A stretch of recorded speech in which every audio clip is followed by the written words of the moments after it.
Hello, Wednesday Night Poetry. My name is Kimberly Ann Priest, and I am in Oklahoma on a bright, sunny day in front of an old abandoned house. I absolutely love that there's these beautiful new daffodils springing up behind me because this scene behind me is a really great example of a clear ending and a new beginning.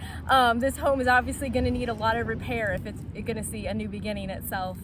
The poem I'm going to read to you today, I actually wrote here in Oklahoma about 3 weeks ago.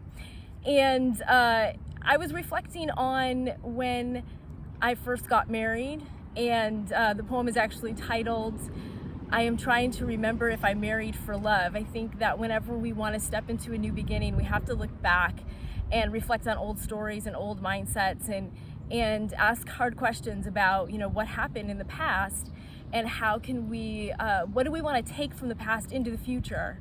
And what do we want to leave behind, and what do we want to adjust, all of those things. So I've been doing a lot of that for several years now, and a lot of that involves forgiving myself for mistakes. It involves looking at patterns and questioning, what needs to change about a certain pattern in my life. What are some of the core language that I've carried with me, things that I tell myself, things that I feel about myself, things that I say to others, things that I feel and say in moments of crisis. Those things are really informative about who we are.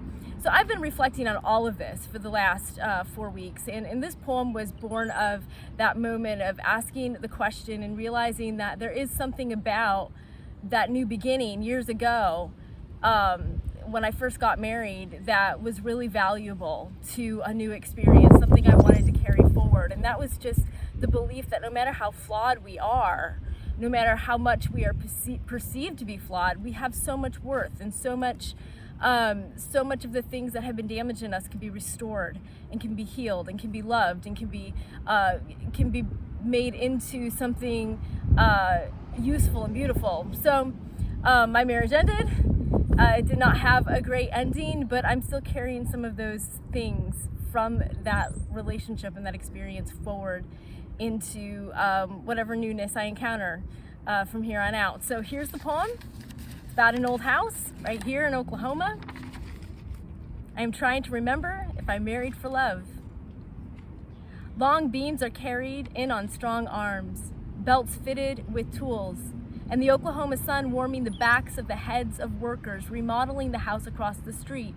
Though it's colder than usual for these parts in February, even a dusting of snow. The grass crunches beneath their boots, dry and blonde as a young woman's hair, as I watch them unload their truck, turning toward one another now and then to chat or chuckle or pat a back before lifting another board.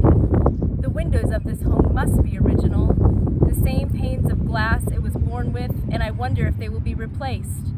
If the paper that surely continues to adorn the walls, peeling, will be stripped, its bones refleshed in fresher hues. If the organs that pump life into toilets, showers, and sinks, into outlets, lights, hair dryers, and phones will undergo surgery. How long until the porch is secure and the roof healed of all its leaking?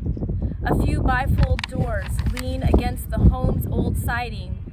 Closets, it seems, have been opened and rendered doorless as heaps of a former life are gathered in piles of trash that exit the home in large bags.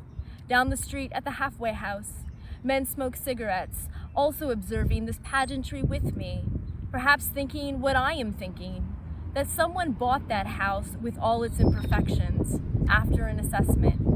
Not knowing exactly how the whole thing would turn out, the sky grows overcast and snow begins to fall, so the men at the halfway house drop embers onto the sidewalk to go indoors, and the workers hood their heads to continue working. I pull my blanket tighter over my shoulders, letting the cool flakes fall against my face and litter the doorstep around me. I can't leave now. This is the part of the story I still like. Thank you, Wednesday Night Poetry. Bye.